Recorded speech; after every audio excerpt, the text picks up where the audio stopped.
Hello and welcome to my podcast. Today we are going to discuss the institution of the library. I know all of you listeners are over the moon about our subject matter today because I feel very strongly about it.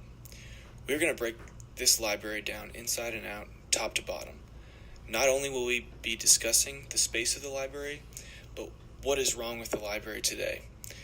Now, listen up. In my opinion, the library system is 2 steps behind society. The institution of the library must look beyond its horizon in order to discover and incorporate innovations in architecture, accessibility, and technology in order for the institution to survive and meet the needs of students, readers, and finally for its surrounding community. We're going to talk about how the library is a dying institution, how the architecture of future libraries must overshadow the old, some ideas for the modernization of the library, and finally, the third space that libraries have the potential to become. Before anything else, let's talk about how the library itself is becoming obsolete. For the most part, students do not come to the library to grab a book, research their topic, and then begin their work. Our generation has all the information we could ever think of at the touch of our fingertips. Because of that, the book is becoming a lost product. Listeners, think back to the last time you grabbed some literature off a bookshelf in the library. Can you even remember? For the most part, I would place bets saying you can't remember. If you can, or your last time was recently, I applaud your efforts.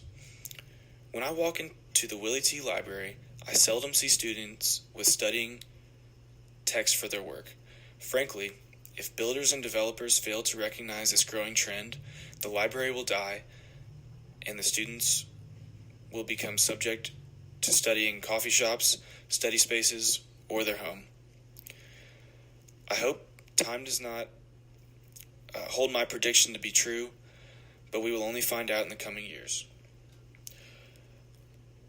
In an interview I conducted with Avery Fox, I asked her if she uses the library as her primary workspace. She replied, saying that she mainly uses the study space provided in the dorms. For my next question, I asked why she chooses the study spaces over the library, and she replied saying that she does not enjoy the amount of people surrounding her while she works, and the noise level distracts her from her studies.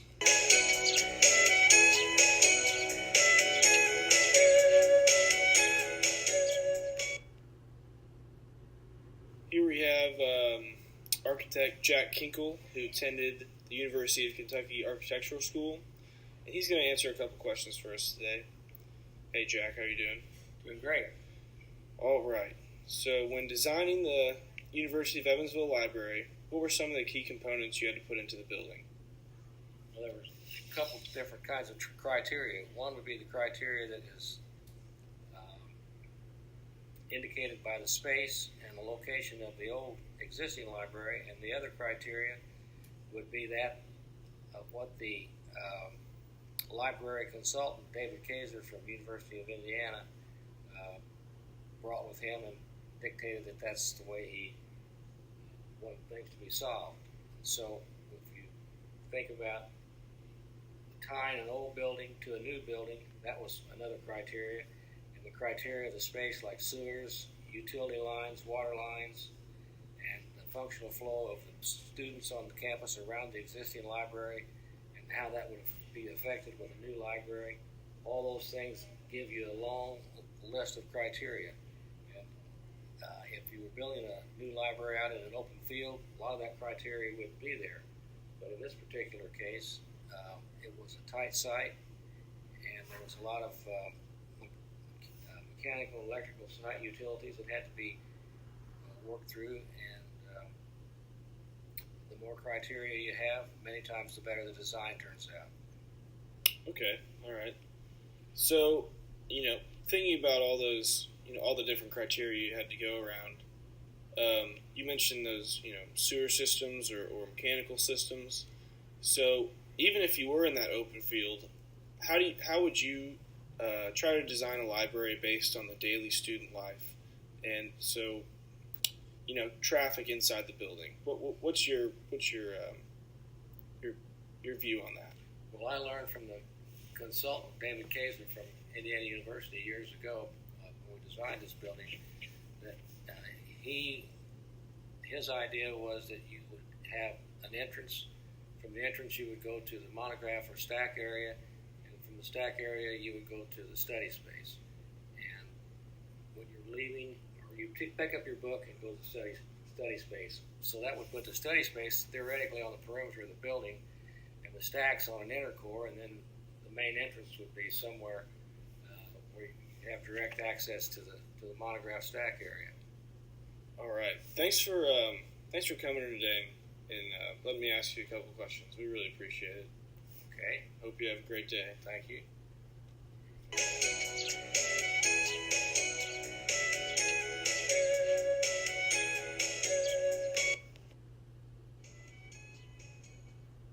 As we see here in this photo of the Seattle Public Library, although future designs do not need to be this drastic, take a look at the potential of natural light able to penetrate the building. It is absolutely fantastic. The use of glass as well as the clean-cut design. Tourists as well as locals are drawn to the building because of its sleek, unorthodox look. In the dark side of library architecture, the persistence of dysfunctional designs, Fred Schliff explains how libraries are designed based on 2 or 3 dozen dysfunctional designs. These designs come not only from architects, but interior designers, librarians, library consultants, and various governing bodies. He explains that the library needs to be strong, well-lit, comfortable and safe, flexible, and have low occupancy costs. Future libraries must become multi-use spaces, providing students and people with the ability to complete tasks involving technology and research. On top of this, I believe students should have access to outdoor study spaces. According to USA Today, spending time outdoors results in lower physical stress measurements. In addition to that, nature can increase concentration. People that spend time outside exhibit fewer symptoms of ADHD as well as boost memory. A study was conducted with 2 groups. One group walked outside before taking a memory test, and the others did not. The group that walked around scored 20% better than the group that did not.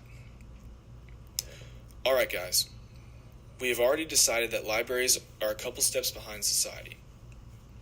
So I would like to give you guys some ideas that I have for these structures in the future.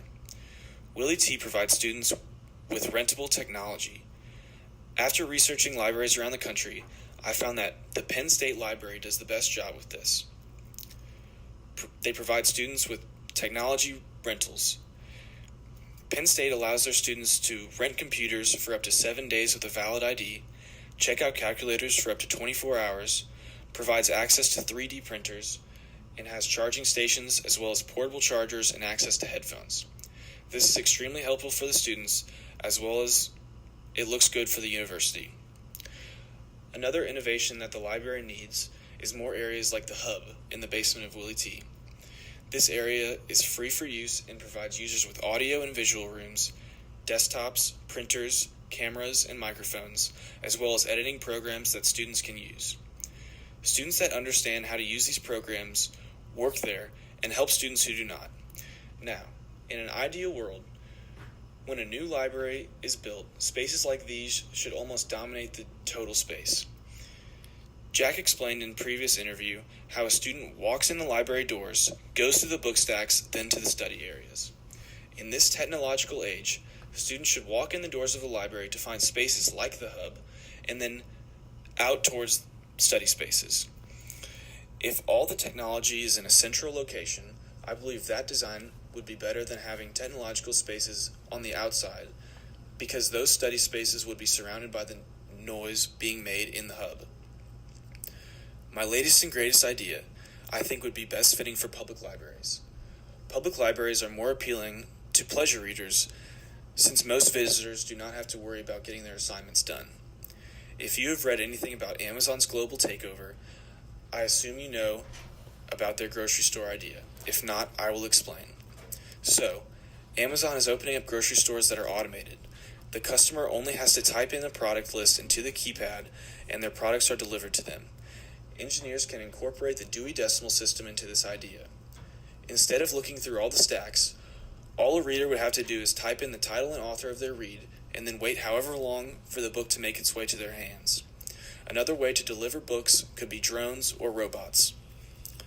Study tables could incorporate digital forms of printed books, as well as having mobile apps to make sure a specific piece of literature is available before somebody makes a trip to the library. In closing, one very important thing in communities, as well as individuals, is a third space. You might wonder what it is. A third space is a place people spend their time away from home or work. It could be to let off steam, have fun, or just be comfortable. As a UK student, I would say my primary space is my dorm, second is the library, and third is the gym. Obviously, these spaces vary from person to person. I'm explaining this third space to you with hopes of architects or community developers are listening.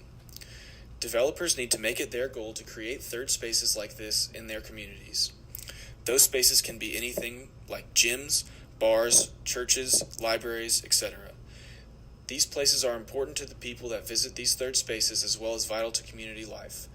These third spaces are vital in developing relationships in your community. In the past, librarians were not trained professionals, only workers.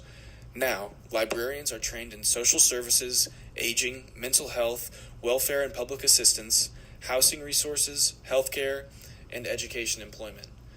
As you can see, libraries are more than just a building to research in. They help customers solve social issues.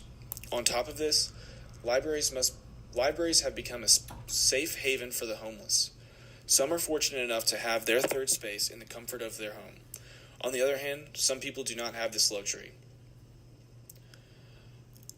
Alright guys, the end of today's show is approaching, so let's go over what we talked about today.